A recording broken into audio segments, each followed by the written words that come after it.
কল্পনার জগতে আসা সম্ভব না জাহান্নামের যে আযাব। খালি জাহান্নাম নামই শুনেছি, গরম পানি আর আপনার শরীরের পুজ রক্তগুলো একসাথে মিশিয়ে যখন ফেরেশতারা ঠোঁটের কাছে আঁটবে, হাদিস শরীফ প্রমাণ করেছে মানুষের ঠোঁটের গোশতগুলো ঝুলে ঝুলে পড়বে তাপে, খেতে চাইবে না। জোর করে যখন খাওয়াবে, পেটের ভেতরে যাওয়ার সঙ্গে সঙ্গে নাড়ি ভুঁড়িগুলো সব পায়খানা রাস্তা দিয়ে বের হয়ে যাবে। আল্লাহ পাক বলেন, আমার বান্দা যারা তাদেরকে এটা শোনান, তারা যেন এই জাহান্নাম থেকে আমার কাছে পানা চায়। এটা বড় ভয়ঙ্কর জায়গা। নবীজি মসজিদে নববীতে বসেছিলেন, হঠাৎ তিনি কেঁপে উঠলেন। সাহাবীরা বলে, হুজুর কি হয়েছে? নবীজি বলেন, ৭০ বছর আগে একটা পাথর জাহান্নামের উপর থেকে ফেলে দিয়েছিল, এই মাত্র জাহান্নামের তলদেশে গিয়ে পৌঁছিয়েছে। একটু আওয়াজ হয়েছে, জিবরাইল আমার কানে এসে বলেছে, এই জন্য আমি লাফিয়ে উঠলাম। বাংলার মুসলমানেরা কি জায়গা আপনি টের পাচ্ছেন? ৭০ বছর যদি লাগে একটা পাথর তার নিচে যেতে, হামজারে ফেলে দিলে কত বছর লাগবে বলেন? নবীজি পাথরের কথা বললেন, তোলার কথা বলেননি। ৫ তলা বিল্ডিং এর উপর থেকে কেউ যদি তোলা ফেলে দেয়, এক মন পাথর ফেলে দেয়, নিচে পড়বে আগে কোনটা বলেন না কেন? যার ওজন বেশি আছে এটা আগে পড়ার কথা। মানুষের চাইতে পাথরের ওজন বেশি। আল্লাহর নবী উদাহরণ হিসাবে কি সেট করলেন জিবরাইলের কাছে শুনে, যে পাথর পড়তে যদি এত সময় লাগে, আমি মানুষ, আমি পড়ে গেলে কত সময় লাগবে? এই জন্য যত মানুষ কাবা শরীফ তাওয়াফ করে, এমপি সাহেব হাজি, এই রুকনে আমিনি থেকে হজরে আসওয়াদ, এই জায়গাটা পার হওয়ার সময় লক্ষ লক্ষ মানুষেরা একটা আয়াত পড়ে, রব্বানা আতিনা ফিদ দুনিয়া হাসানা ওয়া ফিল আখিরাতি হাসানা ওয়া কিনা আযাবান নার। এই খেয়াল করবেন, এটা এমনিতেই পড়ে না। আল্লাহর কাছে বলছে, আল্লাহ তোমার কাবা আমার সামনে, তুমি দুনিয়ায় আমাকে কল্যাণ দাও, হাসানা দাও। কোন জায়গার বলেন বলেন? এখানে ভেদ দুনিয়া হাসানার ভেতরে 10টা পয়েন্ট আছে। কেউ যদি মনে করে আমার দোয়া কবুল হয়েছে, তাহলে সে 10টা জিনিস দুনিয়ায় পাবে। আমার এই আয়াতের উপরে আলোচনা না, এই জন্য বিস্তারিত বলতে গেলে পুরা কোরআনের এই আয়াতগুলো শেষ হবে না। দুনিয়ার হাসানা আমি তাফসিরে পেয়েছি 10টা, আখিরাতের হাসানা 5টা। তাহলে 10 আর 5 কত? ওয়াকিনা আযাবান নার, আল্লাহ জাহান্নাম থেকে বাঁচাও। আল্লাহ বলেন জাহান্নাম থেকে বাঁচার উপায় মাত্র একটা। কয়টা? এ দোয়া কবুল করার পেছনে যদি আপনি দেখেন যে হ্যাঁ 10টা, 5টা আর 1টায় 16টা জিনিস আমি আসলে পাচ্ছি, তখন বুঝবেন আপনার দোয়া কবুল হয়েছে। আর একটাও যদি না পান, বুঝবেন শুধু দোয়া করে গেছেন, মাথার উপরে ওঠেনি। জাহান্নাম থেকে বাঁচার উপায়, যেহেতু জাহান্নামের আয়াতটা পড়েছে, এই জন্য এই শব্দটা বললাম। আমি একা না, সবাই দোয়া করেছি, ওয়াকিনা আযাবান নার, আল্লাহ আমাদের সবাইকে তুমি জাহান্নামের আগুন থেকে বাঁচাও। নবীজি বলেন জাহান্নামের আগুন থেকে বাঁচার উপায় আছে একটা। এ হাদিসের ব্যাখ্যায় একটা হাদিস এসেছে, কিয়ামতে আরাফ নামক একটা প্রাচীর থাকবে। ওই প্রাচীরের উপরে আল্লাহ কিছু মানুষকে দাঁড় করিয়ে দেবেন। ওরা জান্নাতেও যাবে না, জাহান্নামেও পড়বে না। বিশ্ব নবীকে সাহাবীরা প্রশ্ন করলেন, এরা জান্নাতে যাচ্ছে না কেন? নবীজি বলেন, এই মানুষগুলো দুনিয়াতে জান্নাতে যাচ্ছে না এই কারণে ওদের সব কাজ ভালো ছিল, মা বাবার সাথে আচরণ খারাপ ছিল। এই কথা খেয়াল করেন। এ জায়গায় দাঁড়িয়ে আছে প্রাচীরের উপরে, আরাফ নামক প্রাচীর।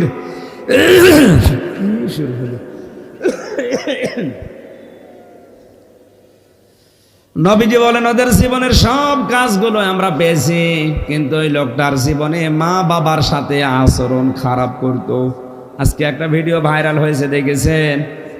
3 ভাই 2 বোন, সব বড় বড় হয়ে বিভিন্ন দেশে বিভিন্ন জায়গায় প্রতিষ্ঠিত হয়ে গেছে। এর ভেতরে একটা ভাই একটু পাগলামি করছে, তার বউ ছিল, বউ তার ছেড়ে চলে গেছে, পাগল হয়ে গেছে। এখন মার বাবাকে এইসব ভাই বোন মিলে সিদ্ধান্ত নিচ্ছে, টাকা পয়সা জমি জায়গা যা আছে সব আমাদের নামে লিখে বাবাকে রাস্তায় ছেড়ে দাও। এদের 5টা সন্তান, আরে পাগলটা নিয়ে 6টা। এই পাগলটা বৃদ্ধাশ্রমের যিনি পরিচালক তাকে বলছে, আমার বাবা ভাই আর বোনরা মিলে এই সিদ্ধান্ত নিয়েছে তার জমি জায়গা টাকা পয়সা যা আছে ওইটুকু আমাদের নিজেদের নামে লিখে নিয়ে তার রাস্তায় ছেড়ে দে। এই 5 জন সন্তান যদি কাবা শরীফে বসেও মারা যায়, ওরা আরাফ নামক প্রাচীরে থাকবে, জান্নাত পাবে না। এখানে খেয়াল করেন, ওয়াইযা আযানা রাব্বুকুম, আল্লাহ বলেন আমি নিজে এলান করছি, ঘোষণা দিচ্ছি। আগেকার জামানায় শুনেছি যখন মাইক ছিল না, এরকম একটা চোঙা বানিয়ে ইউনিয়ন বিভিন্ন জায়গায় যদি অনুষ্ঠান হয় ঘোষণা দিত মেম্বার চেয়ারম্যানের পক্ষ থেকে। ওটা যেন মেম্বার চেয়ারম্যান নিজেই দিচ্ছে, হয়তো দারোয়ান দিয়ে বা কর্মচারী দিয়ে। আয়াতের শব্দের দিকে খেয়াল করলে যেটা দেখি, ওয়াইযা আযানা রাব্বুকুম, আমি আল্লাহ নিজে এলান করছি। এলান করছেন কে? হজের এলান আল্লাহ করেনি, আল্লাহ ইব্রাহিমকে দিয়ে করিয়েছেন। হযরত ইব্রাহিম তাকে বলেছিলেন, হে আমার নবী আপনি এলান দেন, আযান দেন, ঘোষণা দিয়ে দিন যে হজ করা লাগবে। দুনিয়ার বিভিন্ন দিক প্রান্ত থেকে মানুষেরা বিভিন্ন জিনিসে সাওয়ার হয়ে পায়ে হেঁটে আমার ঘর তাওয়াফ করতে আসবে। হজের ঘোষণা দিয়েছেন কে? না, ইব্রাহিম নবী। কে? ওয়াদ্দিন ফিন্নাসি বিল হজ্জি ইয়াতুকা রিজালা ওয়া আলা কুল্লি দামিরিন ইয়াতুনা মিন কুল্লি ফাজ্জিন আমিক। এই আয়াত দ্বারা বোঝা যায় হজের ঘোষণা হযরত ইব্রাহিম দিয়েছিলেন। আর এখানে আয়াতে যেটা আছে, এই ঘোষক সরাসরি আল্লাহ নিজে।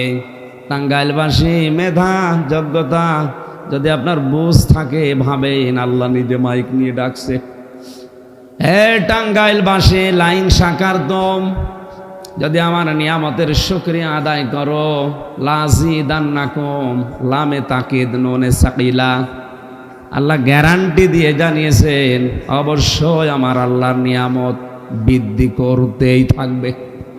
শুধু বৃদ্ধি করে দেবে তা না, লাযিদান্নাকুম, অবশ্যই আমার নিয়ামত তাদের জন্য কন্টিনিউ এক পাল্লায় রাখে। হযরতে আবু বকরের আমল আর এক পাল্লায় রাখলে ভারী হয়ে যাবে। কি করেছিলেন এই 63 বছরে? ওনার জীবনের যত কাজ ছিল সব চাইতে উত্তম কাজ ছিল এটা, তিনি কোরআনের পেছনে শ্রম দিয়েছিলেন। কোরআনকে একত্রিত করা, কোরআনে কারিমকে সংরক্ষণ করা, এর প্রধান দায়িত্ব পালন করেছিলেন সর্বপ্রথম উদ্যোগ নিয়ে হযরতে আবু বকর। এজন্য কিয়ামত পর্যন্ত যত মানুষ কোরআন পড়বে, কোরআন শুনবে, কোরআন বুঝবে, কোরআনের গবেষণা চালাবে, এর থেকে সওয়াব আবু বকরের আমল নামায় ফ্ল্যাক্সি লোড হয়ে যেতেই থাকবে। যেন আমাদের জীবনে অন্তত এমন কিছু কাজ করা দরকার। এ 63 বছর না, এ 33 বছর বেঁচে আছি, অসুবিধা নেই। এমন কিছু করা লাগবে যেমন 33 কোটি বছর হায়াত পেয়েও অত কাজ কেউ করতে না পারে। আর সেটা সম্ভব শুধু কোরআনের দ্বারা। কিসের দ্বারা? আকাশের যে তারা দেখতে পান, কেউ যদি কোনোদিন গণনা করতে আরম্ভ করে, নবীজি বলেন হয়তো একদিন শেষ করে ফেলবে। কিন্তু হযরত ওমর 26 বছর বয়সে মুসলমান হয়ে কয়েক বছর দুনিয়ায় বেঁচে ছিলেন। এই অল্প সময়ে তিনি এত বেশি নেকির কাজ করেছিলেন, দুনিয়ার মানুষ যদি ওমরের নেকি গণনা করে কোনোদিন শেষ করতে পারবে না। আমি এর মূল রহস্য হযরতে আবু বকর, হযরতে ওমর, তাদের এই নেকি বৃদ্ধি হওয়ার মূল রহস্য পেয়েছি আমি কোরআনের কারণে। কারণ তারা মেহনত করেছিল, শ্রম দিয়েছিল, সময় দিয়েছিল কোরআনের পেছনে। এ কোরআন তাদেরকে এত উপরে তুলেছে যত উপরে ওঠা আমাদের দ্বারা সম্ভব না। যেন আমাদের অল্প হায়াতটা যেন কোরআনের পেছনে ব্যয় হয়। কিসের? আরো জোরে বলেন। এই অনুষ্ঠানটা নিয়ামত, এরকম নিয়ামত আপনার জীবনে আল্লাহ আরো বৃদ্ধি করে দেবে, এমন এমন কাজ আপনাকে দিয়ে করাবে।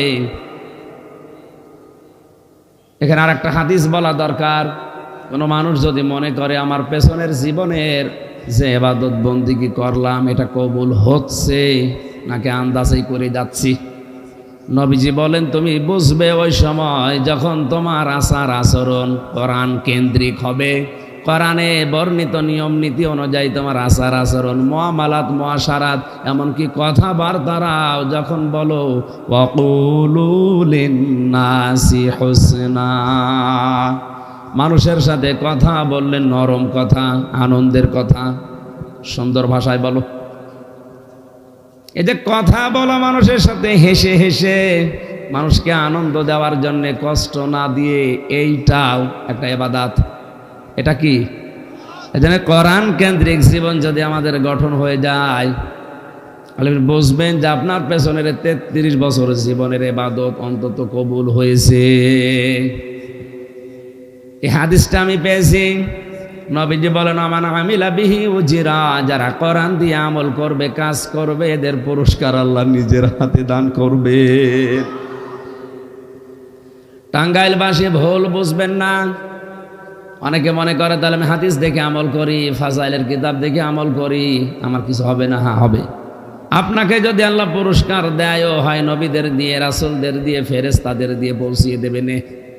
কোরআনের আমল যদি কেউ শুরু করে ওকে আল্লাহ নিজের কুদরতি হাত দিয়ে পুরস্কার ধরিয়ে দেবে। এ কথার লোড কত, ওজন কত টের পাচ্ছেন? আল্লাহ নিজে কিয়ামতে ডাক দেবে, হামজা এদিকে আয়। এই যে এই সম্বর্ধনা নিয়ে একটা বান্দার জন্য এটা কত বড় পাওয়া। এই জন্য কোরআন যারা শুনতে আসে এবার যদি বুঝতে পারে দেখবেন ওর চোখ দিয়ে পানি গড়িয়ে পড়ছে। এটা তো আমি বানালাম নাকি? ওয়াইদা সামিউ মা উনজিলা ইলার রাসূলি তারা আ'য়ুনাহুম তাফিদু মিনাদ দামি মিম্মা আরাফু মিনাল হক। সূরা মায়েদা 7 নাম্বার পারার 1 নাম্বার পৃষ্ঠার 1 নাম্বার লাইনের 83 নাম্বার আয়াতের প্রথম অংশে আছে। তাফসিরে ফি জিলালিল কোরআন থেকে বলছি। সাইয়্যিদ কুতুব লিখেছেন, আল্লাহ পাক বলেন, হে নবী যখন আপনি কোরআন শোনাবেন, যারা এর মর্ম বাণীগুলো উপলব্ধি করতে পারবে, বুঝতে পারবে, আপনি তাদের চোখের দিকে তাকিয়ে দেখবেন ওরা কেঁদে ফেলেছে। কখন ওদের চোখ দিয়ে পানি গড়িয়ে পড়ছে ওটা আপনি টেরও পাবেন না। মনের অশান্তে ওরা আল্লাহর কোরআনের কথা উপলব্ধি করে কাঁদতে শুরু করবে। আল্লাহ পাক যেন এরকম শ্রোতা হয়ে এখানে বসার তৌফিক দেন, বলেন আমিন। তাহলে আমাদের জীবনের এরকম ভালো ভালো নিয়ামত যদি বৃদ্ধি করতে হয়, শুকরিয়া আদায় করা লাগবে কার? এখন শুকরিয়া আদায়ের পদ্ধতি 3টা। কয়টা? এইদিকে তাকান। 1 নম্বরে কেউ যদি শুকরিয়া আদায় মনে করে যে একেবারে টুটি পর্যন্ত খেয়ে ঢেকুর একটা তুলে বলছে আলহামদুলিল্লাহ, এটা শুকরিয়া আদায়ের একটা বাক্য। শুকরিয়া আদায় করতে হলে 3টা জিনিস আপনাকে মাথায় রাখা লাগবে। 1 নম্বরে মুখ দিয়ে স্বীকার করা লাগবে যে হ্যাঁ এটা আমার জীবনে নিয়ামত। কথা বুঝতেছেন? 2 নম্বরে মন থেকে আপনার আনন্দ পাওয়া লাগবে। এটা মন থেকে আনন্দ পাওয়ার বিষয়টা কখন আপনি টের পাবেন? আল্লাহ পাক বলেন ইন্নামাল মুমিনুনা আল্লাযীনা ইযা যুকিরাল্লাহু ওয়াজিলাত কুলুবুহুম। আল্লাহর দৃষ্টিতে মুমিন তো ওই লোকটা যার সামনে আল্লাহর নাম উচ্চারণ হলে ওদের অন্তরাত্মা কলব কেঁপে ওঠে। কে বলছেন বলেন তো? আল্লাহ নিজে বলছেন তার কলব কেঁপে ওঠে। এখানে কফ লাম বা কলবন শব্দটা আছে। আমি যাব আলোচনায়, তবে একটা বেদাতেই বাংলাদেশ থেকে একটু দূর করে নেই। এটা আমি অন্য দেশে পাইনি। ছোট বয়সেও কয়েকটা দেশ আমি গেছি মুসলমান রাষ্ট্রে, কিন্তু এই জিনিসটা বাংলাদেশ আর ভারতে বেশি। এটা নিরসন করা দরকার। কালকে এটা যেহেতু যাবে সারা পৃথিবীতে ছড়াবে ইউটিউবের মাধ্যমে। আমার সামনে এখন মাত্র 20,000 লোক না, আমি এখন 750 কোটি মানুষ সামনে নিয়ে কথা বলছি, ভালো করে খেয়াল করেন। আমি প্রথমে কোরআনের আয়াত বলছি, হাদিস বলছি বিজ্ঞানের দৃষ্টিতে, এরপরে বাস্তবতার দৃষ্টিতে আপনি মিলাবেন। এই যে ওয়াজিলাত কুলুবুহুম, তাদের কলব কেঁপে কেঁপে ওঠে। এখন এই জিনিসটার কাজ কি এবং এটা থাকে কোথায়, এটা যদি আপনি আজ পরিষ্কার করে নিয়ে যেতে পারেন। আমি আলেমদেরকে বলছি, হাজার হাজার দরবার থেকে একটা আওয়াজ আসে যে মানুষের স্তনের বাম স্তনের 2 আঙ্গুল নিচে একটা গোস্তের টুকরা আছে, এটার নাম কলব। এটার নাম কি বলেন বলেন? এটা যদি কেউ আল্লাহ জিকির করে বা আল্লাহ আল্লাহ জিকির করে, সুবহানাল্লাহ পড়ে, আল্লাহর জিকির দ্বারা এ কলব পরিষ্কার হয়। এ কথা আজ বাংলার 48,000 পীরের দরবার থেকে এক কথায় আসে, কলব পরিষ্কার করো। ওনারা বলতে চান কলব আছে বাম স্তনের 2 আঙ্গুল নিচে। এবার আসেন কোরআন কি বলে দেখে। আল্লাহ পাক বলেন, লাহুম কুলুবুন লা ইয়াফকাহুনা বিহা। সূরা আরাফ 9 নম্বর পারার 13 নম্বর পৃষ্ঠার 2 নম্বর লাইনের 179 নম্বর আয়াত, এই 2য় অংশে এটা পাবেন। আল্লাহ পাক বলেন ওদের কলব আছে কিন্তু বুঝ নেই, চিন্তা নেই। এই আয়াত দ্বারা প্রমাণ হয় কলবের কাজ চিন্তা করা, বোঝা। এ পর্যন্ত বুঝেছেন কিনা? কলবের কাজ আল্লাহর যে ভাষা, কি করা, আরো জোরে। এবার আসেন তো নবীজির হাদিস দেখি। বিশ্ব নবী জানিয়েছেন, আলা ইন্না ফিল জাসাদি মুদগাতুন, হে পৃথিবীর উম্মতেরা সাবধান, জেনে রাখো। আলা মানে সাবধান, জেনে রাখো। ইন্না ফিল জাসাদি মুদগাতুন, প্রত্যেকটা মানুষের এই 3.5 হাত বডির ভেতরে একটা গোস্তের টুকরা আছে। এটা আমরা সেই ছোটবেলা থেকে বিভিন্ন মাওলানার মুখে শুনেছি। এই হাদিসের ব্যাখ্যা এভাবে করছে, প্রতিটি মানুষের শরীরের ভেতরে একটা গোস্তের টুকরা আছে। ওয়াইদা ফাসাদাত ফাসাদাল জাসাদু, ওটা যদি খারাপ হয়ে যায় পুরা শরীরটাই খারাপ হয়ে যায়, আর ওইটা যদি ভালো থাকে পুরা মানুষটাই ভালো হয়ে যায়। আল্লাহ, আমি আবার বলছি সাবধান, জেনে রাখো। ওয়াহিয়াল কলব, ওই গোস্তের টুকরার নাম কলব। নাম কি?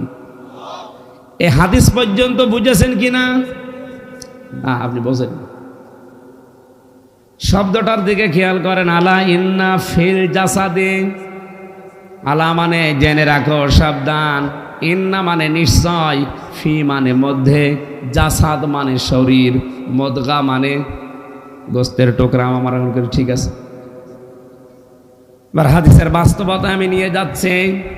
আল্লাহর নবী কিন্তু বলেন না আলা ইন্না ফিস সিররি, মাথার ভেতর ওই টুকরাটা আছে, এটা বলেছেন। আলা ইন্না ফিল বতুনি, পেটের ভেতরে গোস্তের টুকরা আছে, বলেন না কেন? এটা ক্লাস চলছে একটা।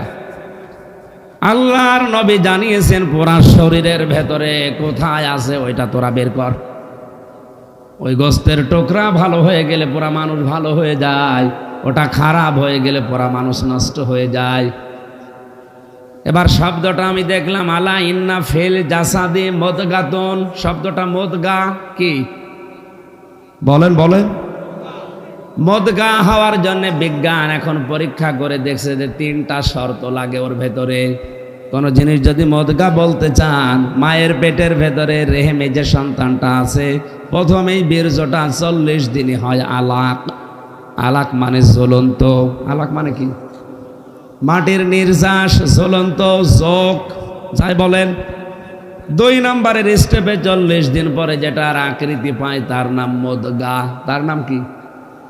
মুদগা হওয়ার জন্য শর্ত বললাম কয়টা? জবাব দেন। 1 নম্বরে ওর ভেতরে গোশত থাকা লাগবে। 2 নম্বর ওর ভেতরে চর্বি থাকা লাগবে রক্ত সহ। 3 নম্বরে রাবারের ওপরে কামড় দিলে যাবে দাঁত বসে যায়, ওরকম দোড়া কাটা ভাব হবে। বাংলার মুসলমানের আলেমদের ভেতরে হয়তো মত পার্থক্য আয়াতটা নিয়ে আসে, কিন্তু কোরআন হাদিস বিজ্ঞান আর বাস্তবতার সাথে মিলান্ত। আবহমান কাল থেকে যারা এই কথা বলে অনেককে ধোঁকা দিয়ে বোকা বানিয়ে কলব পরিষ্কারের নামে জোরে জোরে ধাক্কা মারাচ্ছেন, আসলে ওই কলব এখানে আছে কিনা। এই যে মদগার যে 3টা শর্ত বললাম, আপনি কম্পিউটারের ভেতরে এখনই নিয়ে যান, এখানে স্ক্রিন সেট করেন, আমি দেখিয়ে দেব। 1 নম্বরে রক্ত পাওয়া লাগবে চর্বি সহ, গোস্তের একটা টুকরা লাগবে, রাবারের উপরে কামড় দিলে যেমন দাঁত বসে যায় এরকম দোড়া কাটা ভাব দেখা যাবে। মাথার ভেতরে যে মগজ আছে এটা বের করেন, আর বাম স্তনের 2 আঙ্গুল নিচে যে গোস্তের টুকরা আছে এটাও বের করেন। এই 2টা পাশাপাশি রাখলে নবীর হাদিসের সাথে যে মদগা শব্দটা ওইটার সাথে মিলছে আপনার বুক না মাথা? বলেন বলেন। আর আমরা কোরআনের আয়াত পড়লাম কি, মানুষকে চিন্তা কলব দিয়েছি কিন্তু চিন্তা করে না, তাহলে কলবের কাজ যেহেতু চিন্তা করা, আর চিন্তা মানুষ বুক দিয়ে করে না, করে মাথা দিয়ে। এটা পাগলেও বোঝে যে মানুষ চিন্তা বুক দিয়ে করে না মাথা দিয়ে। আরো জোরে, তাহলে মাথার ওই মগজের ভেতরে রক্ত আছে, চর্বি আছে, দোড়া কাটা ভাব আছে, কথা বলছে না কেন? আর বাম স্তনের 2 আঙ্গুল নিচে যে গোস্তের টুকরা, এখানে হয়তো আপনি রক্ত পাবেন, চর্বি পাবেন, দোড়া কাটা ভাব নেই। ওই ভাবগুলো আল্লাহ এমনি তৈরি করেনি, মাথার ভেতরে 6টা জিনিস আল্লাহ সেট করেছেন। সেন্ট্রাল লব, অক্সিপিটাল লব, এরকম 6টা জিনিস দিয়ে আল্লাহ মাথা সাজিয়ে এক একটা এই লবের সাথে প্রায় 8টা 10টা করে কানেকশন দিয়ে পুরা শরীরের ভেতরে 70,000 তার আল্লাহ রেডি করে রেখেছেন। পায়ের ভেতরে যদি কাটা ফোটে, আপনার পা থেকে শুরু করে যে তারটা লাগানো সঙ্গে সঙ্গে মাথায় চলে যায়, ওখান থেকে সিদ্ধান্ত দেয় ফ্রন্টাল লব থেকে তাড়াতাড়ি করে কাটা তুলে ফেলো। সাপ দেখলেন চোখ দিয়ে, কি দিয়ে? চোখ দিয়ে সাপ দেখার পরে তড়িৎ গড়ে ওটা মাথায় চলে যায়, ওই যে তার সেট করা, ওখান থেকে সিদ্ধান্ত আসে হয় লাঠি হাতে নাও, নয় পেছনে আবার ওটান করে দৌড় দাও। আমি এতক্ষণ পর্যন্ত যা বলছিলাম তার মূল কথা এটা। কোরআন দিয়ে, হাদিস দিয়ে, বাস্তবতা দিয়ে, বিজ্ঞানের থিওরি দিয়ে আমরা পেলাম কলব নামে যে জিনিসটা এখানে বাম স্তনের নিচে মেলে না, এটা মিলছে এইটা। কারণ এইটা ভালো হলে মানুষ ভালো হয়ে যায়, এটা খারাপ হলে মানুষ নষ্ট হয়ে যায়। কথা বলেন ঠিক কিনা? এখন আজ পর্যন্ত যারা কলব পরিষ্কারের নামে এইটা পরিষ্কার করাচ্ছে, জিনিস তো ওখানে নেই, খালি বুক ব্যথা হবে। এইটা যদি পরিষ্কার না হয় মানুষ জেনা করবে, এটা পরিষ্কার না হলে ঘুষ খাবে। কথা বলা লাগবে। নবীজি বললেন এটা ভালো হলে মানুষ ভালো, এটা খারাপ হলে মানুষ নষ্ট হয়ে যায়।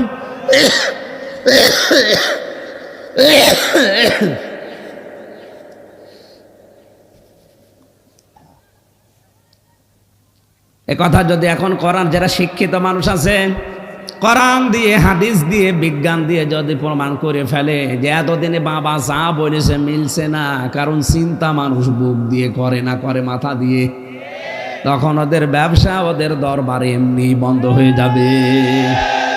এই কারণে বিরোধিতা করে, বলে উনি পীর দেখতে পারে না। আরে পীর তো ভালো জিনিস। পীর মানে শিক্ষক, ওস্তাদ, মুআল্লিম, টিচার। আপনি যেটা জানেন না, ফাসআলু আহলা যিকরি ইন কুনতুম লা তা'লামুন। আল্লাহ বলেন যেটা জানো না, যারা জানে তার কাছে জেনে নাও, এটাই পীর। আমিও আপনার জন্য পীর, আপনি যেটা জানেন না আমার কাছে জেনে নেবেন, এইটার নাম শিক্ষক, পীর। এই কথা বলছে না কেন? কিন্তু এই নামটা নিয়ে কত ভণ্ড ব্যবসা করে খাচ্ছে আপনি দেখেন। একথা যদি সত্যি এদেশে প্রমাণ হয়ে যায়, যারা মানুষ, ওরা তো আর দরবারে যাবে না, বলবে ভণ্ড আমার এতদিন খালি বুক ব্যথা করিয়েছে, আসল জিনিস পরিষ্কার করায়নি, ওরা আমারে ভালোবাসবে। সুতরাং এই বেদাত দিয়ে যারা শুরু করছেন, কোরআনের সাথে মিল নেই, হাদিসের সাথে মিল নেই, বিজ্ঞানের সাথে মেলে না, বাস্তবতায়ও মেলে না। কোন কারণে আপনি উল্টাপাল্টা করে জিকির করবেন বলেন? জিকির করতে নিষেধ নেই, সুবহান আল্লাহ জিকির করেন। সুবহান আল্লাহ মানে কি? আল্লাহ পবিত্র। সুবহান আল্লাহ মানে কি? সকালবেলা 100 বার সুবহান আল্লাহ, আল্লাহ তুমি পবিত্র বলে গেলেন। দোকানে বসে আপনি ওজনে কম বেশি করেন, খাদ্যে ভেজাল দেন, সুবহান আল্লাহ আছে। কিসে সুবহানাল্লাহ পড়ে? আপনি যেমন বললেন সুবহান আল্লাহ, আল্লাহ পবিত্র, আল্লাহর বিধান কি? কথা বলেন না কেন? এই যে ওজনে কম বেশি যারা করে, এখানে আল্লাহর বিধান আছে না নেই? কি এখানে কি? ওয়াইলুল লিল মুতাফফিফিন আল্লাযীনা ইযা তালু আলান নাসি ইস্তাওফুন। আল্লাহ বলেন ধ্বংস হয়ে যাক ওই দোকানদারগুলো, ওই ব্যবসায়ীগুলো ধ্বংস হয়ে যাক যারা ওজনে কম বেশি করে। এই ওজন বলতে আমরা অনেকে মনে করি যারা দাড়ি পাল্লা ওজন করে শুধু এরাই ধরা খাবে, আমরা নেই না। প্রাইমারি থেকে শুরু করে বিশ্ববিদ্যালয় পর্যন্ত আর যারা ক্লাস নেয় এই শিক্ষকরা, এরা ওজনে কম বেশি করছে। আসতে বলেন। একটা শিক্ষক হতে হলে অনেক জ্ঞান তার অর্জন করা লাগে। আপনি তো নেওয়ার সময় ঠিক মতোই নিয়েছিলেন, দেওয়ার সময় ওইটা ডেলিভারি দেননি, তখন বলে প্রাইভেট পড়া লাগবে না, কোচিং করা লাগবে।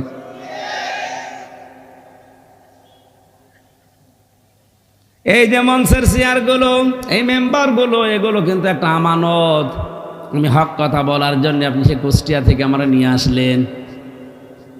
আমি যদি এখন ওই কথাগুলো ডেলিভারি দিতে না পারি, আমি তো নেওয়ার সময় ঠিকই বিভিন্ন জায়গা থেকে নিয়েছিলাম আপনাকে দেওয়ার জন্যে, সঠিকভাবে যদি এখন ডেলিভারি দিতে না পারি, আমি ওই আয়াতের ভেতরে পড়ে যাব। কথা বলেন না কেন? আয়াত অনুযায়ী হাজারো শিক্ষক, হাজারো বক্তা, হাজারো দায়িত্বশীল আমার দৃষ্টিতে আয়াত পড়ে মনে হচ্ছে ধরা খেয়ে বসে আছে। কারণ একজন ডক্টর যে বিশ্ববিদ্যালয়ে ক্লাস নিচ্ছে, সামনে যারা বসে থাকে 80 জন ছাত্র ছাত্রী কিন্তু সব ম্যাগনেট নিয়ে বসে আছে, যে সে তার ভার্সিটি চান্স পাবে না। 80 জন ছেলে মেয়ের সামনে 1 ঘন্টা লেকচার দিতে হলে কমপক্ষে ওই স্যারের 50 ঘন্টা পড়া লাগে, 150 থেকে 200টা বইয়ের রেফারেন্স দেওয়া লাগে, নয়তো আপনার কথাও শুনবে না। একটা এত কিছু বিভিন্ন জায়গা থেকে জ্ঞান অর্জন করেছে, কষ্ট করে সাধনা করে, ওইটা উচিত ছিল যারা ওর নিচে আছে ছাত্র হিসাবে তাদেরকে ডেলিভারি দেবে, যেভাবে পেয়েছে ওইভাবে। এবার আর দিতে চাচ্ছেন না, বলছে না কোচিং করা লাগবে।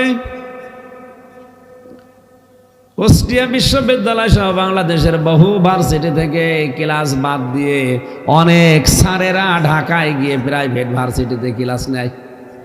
আরে ভাই, আপনার দায়িত্ব সরকার দিয়েছে কুষ্টিয়াতে, আর আপনি ঢাকায় পড়ে আছেন। নেওয়ার সময় তো আপনি কম নেননি, দেওয়ার সময় যেখানে দেওয়া দরকার ওখানে না দিয়ে কালো পথে হাঁটতেছেন।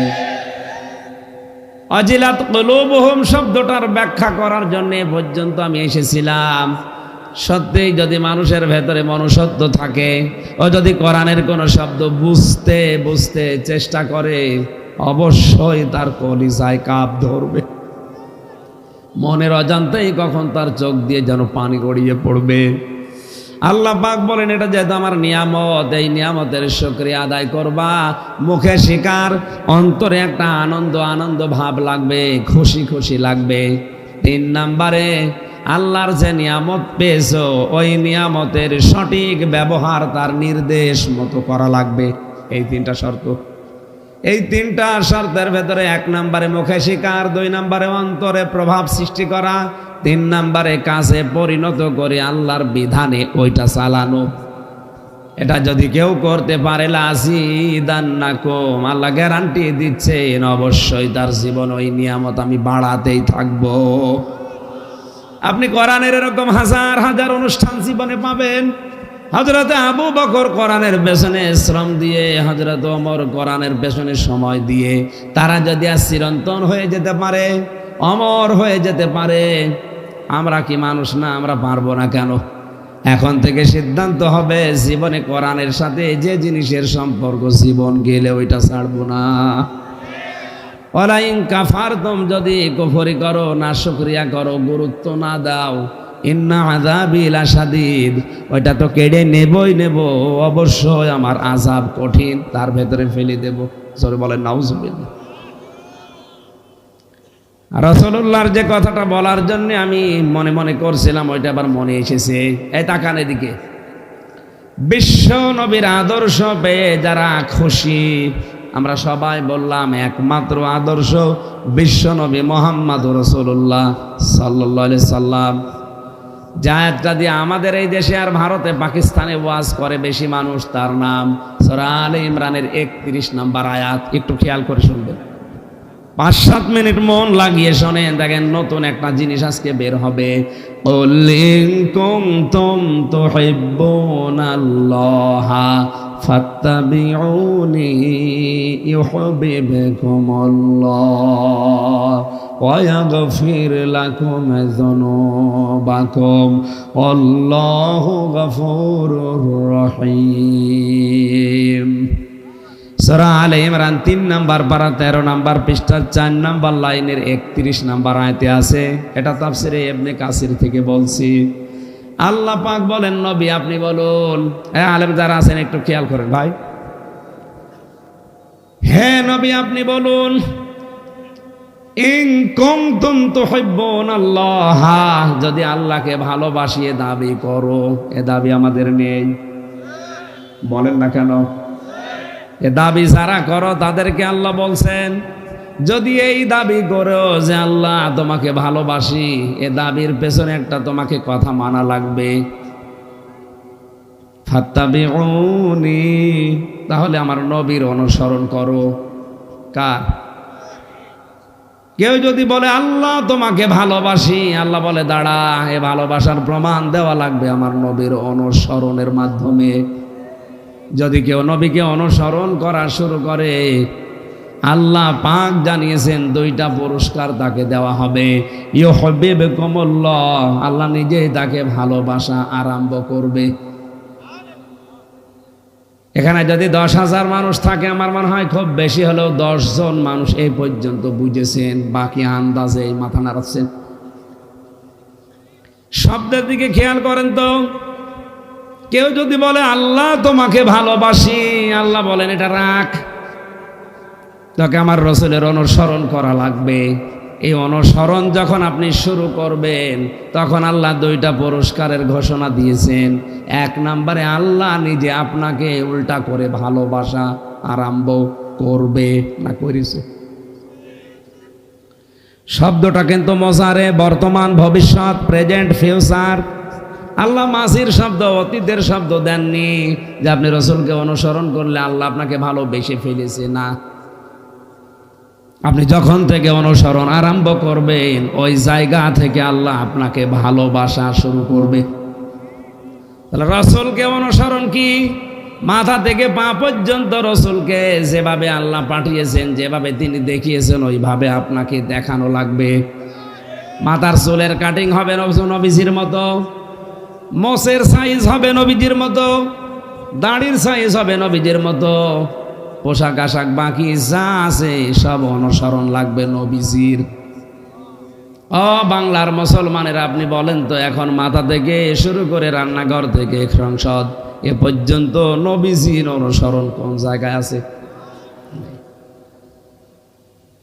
এবারে দ্বিতীয় শব্দ, আল্লাহ পাক বলেন, যদি কোনো মানুষ নবীজির অনুসরণ আরম্ভ করে, আমি তাকে ভালোবাসা শুরু করব। এখন এই আংশিক অনুসরণ না পূর্ণাঙ্গ? এ অনুসরণ কি আংশিক না পূর্ণাঙ্গ? তামাম দুনিয়ার দিকে তাকান, আমাদের অনুসরণ কিন্তু হচ্ছে না তা না, কিন্তু 100 জনের 99 জন মানুষের অনুসরণ হচ্ছে রাসূলের আংশিক। পূর্ণাঙ্গ অনুসরণ হচ্ছে না। আব্দুল্লাহ ইবনে উবাইয়ের দিকে তাকান, পুরা জীবন আমি পড়ে দেখেছি, এ লোকটার রাসূলের অনুসরণে কোনো কমতি আমার দৃষ্টিতে আমি পাইনি। নবীজি যখন যা বলতেন, ও সঙ্গে সঙ্গে সেটা করে ফেলতো।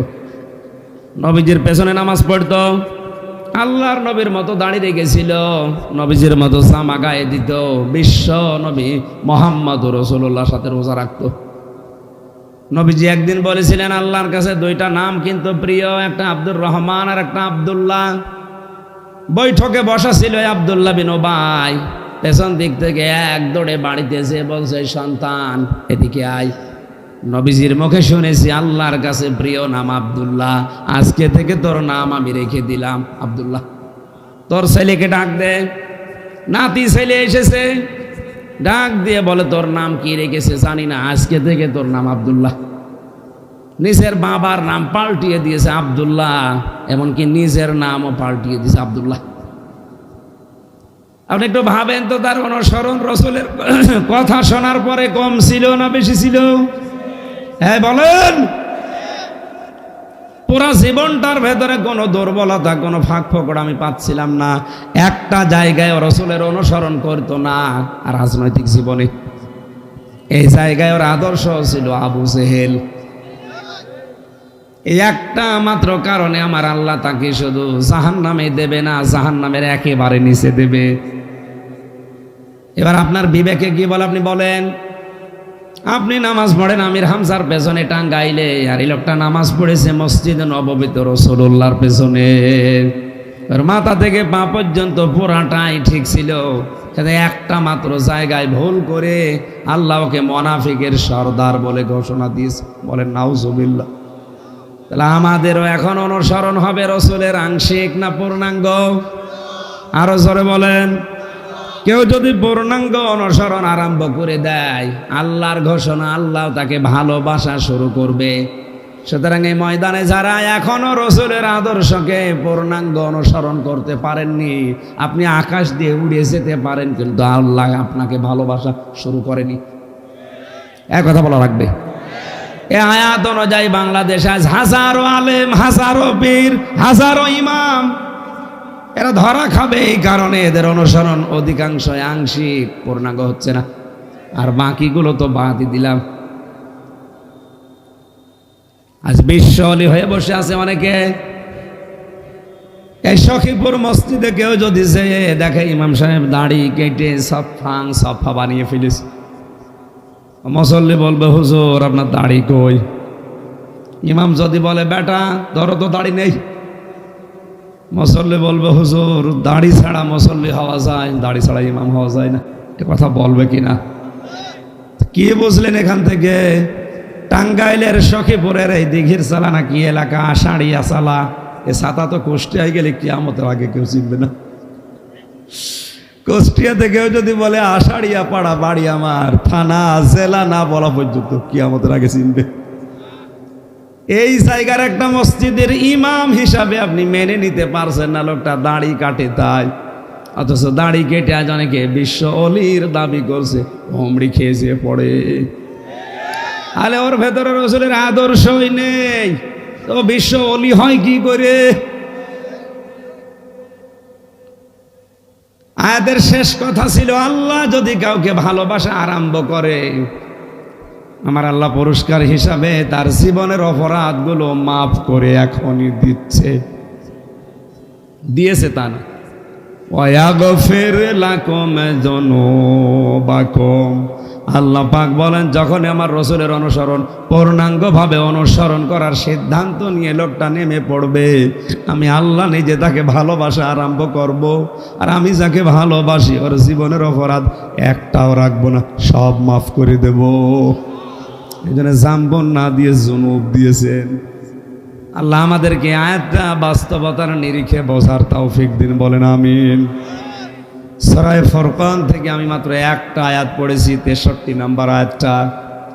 এই আয়াত থেকে শেষ পর্যন্ত আল্লাহর ঘোষণা হচ্ছে, আল্লাহ নিজে একটা বিশাল ফ্ল্যাট বানাবে। এখন যদি কেউ এখানে ঘোষণা দিয়ে দেয়, টাঙ্গাইল শহরে 5000 বর্গ ফুটের একটা বিশাল ফ্ল্যাট তোমার নামে বরাদ্দ দেওয়া হবে, আমার মনে হয় এখানে একজনও পাওয়া যাবে না, হেঁটে হলেও চলে যাবে। কথা বলে না কেন? এ কথা যদি এমপি সাহেব বলে, তার কথা বিশ্বাস করে যদি মানুষ এখান থেকে দৌড়িয়ে এই 40-50 কিলো হেঁটে চলে যাবে কিছু না পেলে, আল্লাহ নিজে ঘোষণা দিচ্ছেন, আমি আল্লাহ নিজে একটা বিশাল প্রাসাদ তৈরি করে রাখবো, কক্ষ বানাবো, যেটাই দুনিয়ার 10 দুনিয়ার সমান। এটা কি আমাদের বিশ্বাস হয়? তাহলে এই আয়াতের ভেতরে আমার আল্লাহ 12টা গুণ দিয়েছেন তার বান্দাদের, ইবাদুর রহমান যারা, এই 12টা গুণ যারা অর্জন করতে পারবে দুনিয়ায়, মহান আল্লাহ তাদেরকে এই 5000 10,000 বর্গ ফুটের না, এরকম দুনিয়ার 10 দুনিয়ার সমান একটা জান্নাত দিয়ে দেবেন। এবার আমরা মিলাবো 11টা গুণ আমাদের আছে কিনা, কারণ আমরা দাবি করি আল্লাহর বান্দার। রব্বুল আলামিন বলেন, ওয়াইবাদুর রহমানিল্লাযীনা ইয়ামশুনা আলাল আরদি হাওনা ওয়া ইযা খাতাবাহুমুল জাহিলুনা ক্বালু সালামা। আল্লাহ বলেন, ইবাদুর রহমান যারা, রহমানের বান্দা যারা, আমি আল্লাহর বান্দা যারা দাবি করে, তাদের প্রথম বৈশিষ্ট্য হচ্ছে ওই মানুষগুলো যখন জমিনে চলাফেরা করে তখন নম্র ভদ্র হয়ে, উগ্র হয় না রহমানের বান্দারা। অথচ দিন দিন বাংলাদেশে উগ্র মানুষ বাড়ছে। এক কথা বলে না কেন? হেঁটে গেলে মনে হয় যে কি হনুরে, হনুমান হয়ে গেছে। আপনাকে নম্র হওয়া লাগবে বিশ্ব নবীর মতো। কার মতো? পৃথিবীতে সব চাইতে নরম আচরণের মানুষ ছিলেন আমাদের নবী। তার দিলটা এত নরম ছিল, হাত তুলতে দেরি হতো, চোখে পানি আসতে দেরি হতো না। অথচ তার পেছনের আগের যত অপরাধ আল্লাহ সবই মাফ করে দিয়েছে। এই জন্য আমাদের যে আল্লাহর বান্দা দাবি করে ওই রকম একটা বিশাল ফ্ল্যাট পেতে চাই, আমাদের আচরণ হওয়া লাগবে নম্র ভদ্র। 2 নম্বরে, ওয়াইদা খাতাবাহুমুল জাহিলুনা ক্বালু সালামা। জাহেল মূর্খ অজ্ঞরা যখন কোনো বিষয়ে তাদের সাথে কথা বলে, তর্ক না করে, ঝগড়াঝাটি না করে বলবে, ভাই ঠিক আছে, আপনি ঠিক। আমাদের এই আচরণগুলো দুনিয়ার জীবনে এখন দেখাতে হবে, কারণ এখন জাহেলদের সংখ্যা দিন দিন বেড়ে যাচ্ছে। কিচ্ছু জানে না, আন্দাজে তর্ক করে মাসলা নিয়ে ওর পেটে বোম লাগাবেন। ওর হুসরা এমপি সাহেবের মতো বলতে পারবে না, অথচ ফতোয়া বাজিতে ওস্তাদ। এই দেশে সব চাইতে বেশি বিনা পয়সায় পাওয়া যায় ডাক্তার, এই কথা বলে না, আর ফতোয়া। আপনি যদি পেটে ব্যথা হয়, ডাক্তারের কাছে যাওয়ার আগে যদি চার দোকানে যান, যে দেখবেন অনেকগুলো মানুষ বসে আছে। শুধু আপনি যদি বলতে দেরি করেন যে আমার পেটে ব্যথা, চারিদিক থেকে 8-9টা ডাক্তার হাজির হয়ে যাবে, কথা বলেন। অথচ একটা বিষয় ওখানে অভিজ্ঞ না। আপনি যদি MBBS ডাক্তারের কাছে, বিচক্ষণ মানুষের কাছে যান, বলবেন না আগে পরীক্ষা করা লাগবে। আর যে চার দোকানে বসে ফতোয়া দিল, ও কি মানুষের কেন পেটে ব্যথা হয় তা জানে, আন্দাজে ফতোয়া দেয়। এই জন্য তর্কে জড়াবেন না। এই সময়টা কিন্তু এরকম চলছে। রহমানের বান্দা হতে হলে তর্ক বিতর্ক না করে, ঠিক আছে ভাই আপনি ঠিক, বোঝেন যা বোঝেন। রহমানের বান্দাদের 3 নাম্বার গুণ, ওয়াল্লাযীনা ইয়াবিতুনা লিরাব্বিহিম সুজদাও ওয়া কিয়ামা। আল্লাহ পাক বলেন, ওই মানুষগুলো রাতের বেলা সারা রাত ঘুমিয়ে কাটায় না, রাতের কিছু সময় আমি আল্লাহর জন্য সেজদা দিয়ে দাঁড়িয়ে দাঁড়িয়ে কাটাই। এখানে যদি 20,000 মানুষ থাকে, সর্বোচ্চ 5 জন মানুষ মনে হয় এরকম পাওয়া যাবে যারা ওই রাতে আল্লাহর জন্য কাঁদে। অথচ সেটা রহমানের বান্দা যারা দাবি করবে, তাদের এই গুণটা থাকা বাঞ্ছনীয়, থাকতেই হবে, নয়তো আপনি জান্নাতের ওই ফ্ল্যাট পাবেন না। এখন থেকে সিদ্ধান্ত নেওয়া যায় না, রাতের অংশ কিছুটা সময় হলেও আমি আল্লাহর জন্য বেঁধে রাখবো। ফাইদা ফারাগতা ফানসাব ওয়া ইলা রাব্বিকা ফারগাব। আল্লাহ পাক বলেন, দুনিয়ার ঝামেলা যখন মুক্ত হবেন, হে নবী আপনার রবের দিকে মনোনিবেশ করেন, একটু সময় তাকে দেন। 3টা বছর যেহেতু এক ঘরের ভেতরে ফাঁসির কন্ডেম ছিলাম, আমি নিজে বাস্তবতা দেখেছি। ওখানে তো কাজ কাম নেই, শুধু নামাজ কালাম, খাওয়া দাওয়া আর পড়া ছাড়া কাজ নেই। গভীর রজনীতে উঠে, বিশেষ করে 2টা-3টার সময় উঠে কোরআনের আয়াতগুলো তেলাওয়াত করে যদি সত্যি আপনি মন থেকে সেজদায় পড়ে যেতে পারেন, 15-20 মিনিট, আধা ঘন্টা, 1 ঘন্টা করে যদি একটা সেজদা দেন, দুনিয়ায় স্ত্রী ব্যবহার করার চাইতেও বেশি শান্তি পাওয়া যায়। আজকে থেকে আমলটা শুরু করা লাগবে আমাদের। হ্যাঁ, তাহাজ্জুদ পড়া আপনার জন্য ফরজ না, কিন্তু দুনিয়ায় কোনো নবী, কোনো আল্লাহর ওলি হতে পারে নাই তাহাজ্জুদ নামাজ পড়া ছাড়া। তাহাজ্জুদের ভেতরে মানুষকে আল্লাহ চেহারা নূরানি বানিয়ে দেয়। এখানে যারা পড়ে ওই রকম আপনি তাকান, ও ফ্রেশ ওয়াশ দেওয়া লাগে না, ফেয়ার এন্ড লাভলি লাগে না, এমনিতেই আল্লাহ নূর একটা ঢেলে দিয়েছে। আল্লাহ রাব্বুল আলামিন বলেন, হে নবী এই সময়টা আমার জন্য একটু বরাদ্দ করেন। রহমানের বান্দা যারা দাবি করবে তাদেরকেও বলেন তারা যেন আমি আল্লাহর জন্য কিছু সময় দাঁড়িয়ে থাকে। সেজদাটা যখন দেবেন একটু লম্বা করে দেবেন। الذين يقولون ربنا اصرف عنا عذاب جهنم।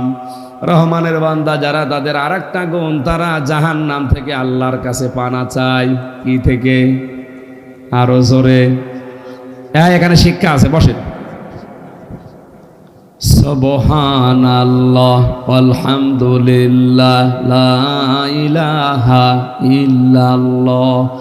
সুবহানাল্লাহ আলহামদুলিল্লাহ লা ইলাহা ইল্লাল্লাহ লা ইলাহা ইল্লাল্লাহ মুহাম্মাদুর রাসূলুল্লাহ। আল্লাহ পাক বলেন জাহান্নাম থেকে মুক্তি যাবে, পানা যাবে আল্লাহর কাছে রহমানের বান্দারা। কেন জানো? কেন এমন জাহান্নাম আমি বানিয়েছি, হে নবী কোনদিনের শাস্তির কল্পনাও কোনো মানুষের হৃদয়ে জাগ্রত হয়নি। কল্পনার জগতে আসা সম্ভব না জাহান্নামের যে আযাব। খালি জাহান্নাম নামই শুনেছি, গরম পানি আর আপনার শরীরের পুজ রক্তগুলো একসাথে মিশিয়ে যখন ফেরেশতারা ঠোঁটের কাছে আঁটবে, হাদিস শরীফ প্রমাণ করেছে মানুষের ঠোঁটের গোশতগুলো ঝুলে ঝুলে পড়বে তাপে, খেতে চাইবে না। জোর করে যখন খাওয়াবে, পেটের ভেতরে যাওয়ার সঙ্গে সঙ্গে নাড়ি ভুঁড়িগুলো সব পায়খানা রাস্তা দিয়ে বের হয়ে যাবে। আল্লাহ পাক বলেন আমার বান্দা যারা তাদেরকে এটা শোনান, তারা যেন এই জাহান্নাম থেকে আমার কাছে পানা চায়। এটা বড় ভয়ঙ্কর জায়গা। নবীজি মসজিদে নববীতে বসেছিলেন, হঠাৎ তিনি কেঁপে উঠলেন। সাহাবীরা বলে হুজুর কি হয়েছে? নবীজি বলেন 70 বছর আগে একটা পাথর জাহান্নামের উপর থেকে ফেলে দিয়েছিল, এই মাত্র জাহান্নামের তলদেশে গিয়ে পৌঁছিয়েছে। একটু আওয়াজ হয়েছে, জিবরাইল আমার কানে এসে বলেছে, এই জন্য আমি লাফিয়ে উঠলাম। ও বাংলার মুসলমানেরা, কি জায়গা আপনি টের পাচ্ছেন? 70 বছর যদি লাগে একটা পাথর তার নিচে যেতে, হামজারে ফেলে দিলে কত বছর লাগবে বলেন? নবীজি পাথরের কথা বললেন, তোলার কথা বলেননি। 5 তলা বিল্ডিং এর উপর থেকে কেউ যদি তোলা ফেলে দেয়, এক মন পাথর ফেলে দেয়, নিচে পড়বে আগে কোনটা বলেন না কেন? যার ওজন বেশি আছে এটা আগে পড়ার কথা। মানুষের চাইতে পাথরের ওজন বেশি। আল্লাহর নবী উদাহরণ হিসাবে কি সেট করলেন জিবরাইলের কাছে শুনে, যে পাথর পড়তে যদি এত সময় লাগে, আমি মানুষ, আমি পড়ে গেলে কত সময় লাগবে? এই জন্য যত মানুষ কাবা শরীফ তাওয়াফ করে, এমপি সাহেব হাজি এরকম নিয়ামিনী থেকে হজরে আসওয়াদ, এই জায়গাটা পার হওয়ার সময় লক্ষ লক্ষ মানুষেরা একটা আয়াত পড়ে, রব্বানা আতিনা ফিদ দুনিয়া হাসানা ওয়া ফিল আখিরাতি হাসানা ওয়া কিনা আযাবান নার। এই খেয়াল করবেন, এটা এমনিতেই পড়ে না।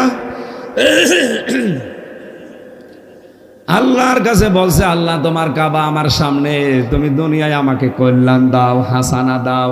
কোন জায়গার বলেন বলেন? এখানে ভেদ দুনিয়া হাসানার ভেতরে 10টা পয়েন্ট আছে। কেউ যদি মনে করে আমারে দোয়া কবুল হয়েছে, তাহলে সে 10টা জিনিস দুনিয়ায় পাবে। আমার এই আয়াতের উপরে আলোচনা না, এই জন্য বিস্তারিত বলতে গেলে পুরা কোরআনের এই আয়াতগুলো শেষ হবে না। দুনিয়ার হাসানা আমি তাফসিরে পেয়েছি 10টা, আখিরাতের হাসানা 5টা। তাহলে 10 আর 5 কত? অকিনা আযাবান নার, আল্লাহ জাহান্নাম থেকে বাঁচাও। আল্লাহ বলেন জাহান্নাম থেকে বাঁচার উপায় মাত্র একটা। কয়টা? এ দোয়া কবুল করার পেছনে যদি আপনি দেখেন যে হ্যাঁ 10টা, 5টার একটায় 16টা জিনিস আমি আসলে পাচ্ছি, তখন বুঝবেন আপনার দোয়া কবুল হয়েছে। আর একটাও যদি না পান বুঝবেন শুধু দোয়া করে গেছেন, মাথার উপরে ওঠেনি। জাহান্নাম থেকে বাঁচার উপায়, যেহেতু জাহান্নামের আয়াতটা পড়েছে এই জন্য এই শব্দটা বললাম। আমি একা না, সবাই দোয়া করেছি, ওয়াকিনা আযাবান্নার, আল্লাহ আমাদের সবাইকে তুমি জাহান্নামের আগুন থেকে বাঁচাও। নবীজি বলেন জাহান্নামের আগুন থেকে বাঁচার উপায় আছে একটা।